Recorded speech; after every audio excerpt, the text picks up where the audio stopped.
Former President Donald Trump's redacted tax returns will be made public on Friday. The U.S. House of Representatives Ways and Means Committee obtained the returns last month as part of an investigation into Mr. Trump's taxes. Now, he has fought to keep his tax affairs secret, and it followed a lengthy court battle that ended with the U.S. Supreme Court ruling in the committee's favor. The committee released a report on its findings last week, which said the Internal Revenue Service broke its own rules by not auditing Trump for 3 of the 4 years of his presidency.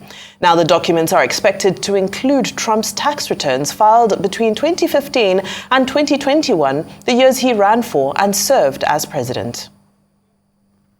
And to look at these stories in more detail, we can speak now with Arise correspondent, U.S. correspondent Eric Ham, who joins us from Washington. Eric, good to see you again. Looking at the Supreme Court's move to leave in place the pandemic-era Title 42 immigration restrictions, is this a win for Southern Republican states?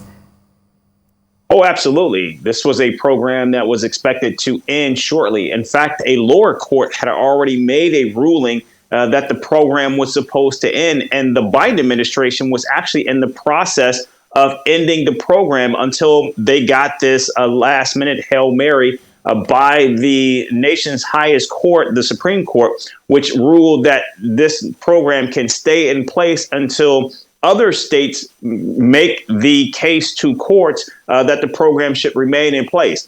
Now, even though this ruling is going to stay in place, we did see that the liberal justice actually got picked up support for this as Republican justice, as conservative justice Neil Gorsuch sided with liberals, saying that the program should end. And he went on to say in his ruling that that the court should not be offering an edict that would actually allow or help Republicans make policy just because this is something that they believe should remain in place. And so what we're seeing here is not only are the migrants continuing to remain in limbo as to what is going to happen, what we continue to see is there is still much more chaos surrounding immigration. But make no mistake about it, as this program continues to go back and forth, what we see is that the issue of actually moving migrants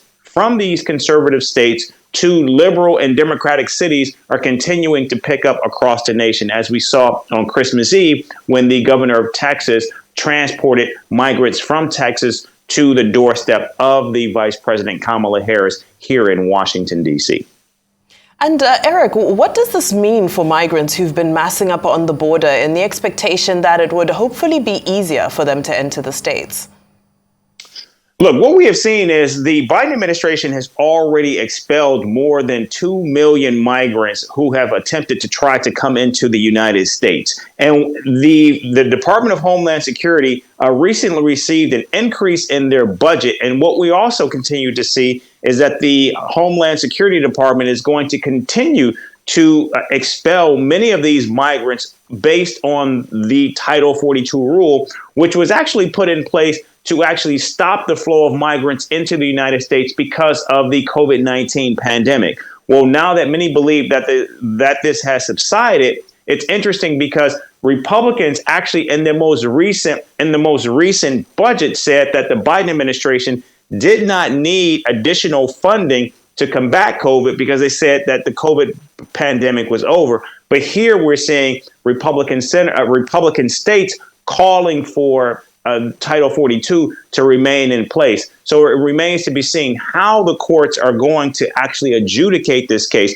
But what we do know is that the Biden administration and the Department of Homeland Security have made clear that they believe that they have the resources to continue to expel migrants from the United States. The Biden administration put out a statement saying that the incoming Republican-led House of Representatives, along with the rest of Congress, needs to come up with a comprehensive immigration plan to address not only the flow of migrants into the United States, but also the millions of undocumented immigrants that are already in the United States and that have been here for decades. Well, Eric, President Biden said a review of Title 42 was overdue. Immigration is one of his biggest headaches right now. How could this play out for him? Oh, this has been a headache for the Biden administration since President was inaugurated back in 2021. What we continue to see is it remains unclear how this is going to play out. But what we do know is that President Biden has been calling on Congress to address the issue of immigration for quite some time. And we have not seen Congress able to find a solution to this issue. It remains to be seen if Congress, in fact, is going to come up with a solution in the next Congress. But as this continues to play out, what we see is this has become just a political football as Republican governors have attempted to score political points. And right now, the Biden administration has attempted to work with those countries where the migration flows are occurring, but to little avail and no success. Right, now let's turn our attention to the newly elected representative for New York, George Santos. Now, we all know he's coming under fire for lying about his education and about his work experience and about the fact that he claimed to have Jewish heritage as well. Has he told the truth about anything at all? And what has the reaction been? Well, the reaction, at least from many Democrats, have been swift and condemning the representative-elect for this bio. In fact, there are a number of lawmakers who have called for him to resign his seat in Congress. And also one New York congressman that was recently elected, Dan Goldman, who many may remember, who served as the chief legal officer for the House Democrats in their first impeachment proceedings of Donald Trump, has actually called for an investigation into the background of George Santos. Because again, what we saw is that these were not simply embellishments of his resume or his bio. These were full-on lies. For example, he talked about going to Baruch College, and it now turns out he never went to any college at all. And so what we're seeing here is not only are Democrats calling for his resignation, but even one incoming congressman from New York, a Republican, has also said that there needs to be a full investigation by the House Ethics Committee into Representative-elect Santos. Now, what's clear and what's pretty eye-probing is the fact that at least we have not heard anything from the House Republican leadership about Congressman-elect Santos and whether or not he should be removed or should not accept this seat.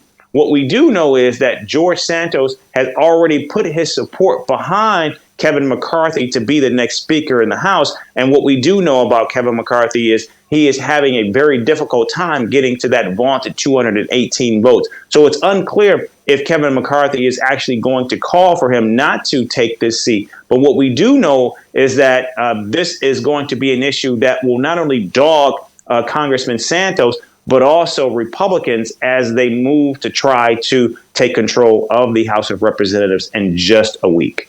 Very well said. Arise U.S. correspondent Eric Ham, thank you so much for joining us on Newsday. We appreciate your time, as always.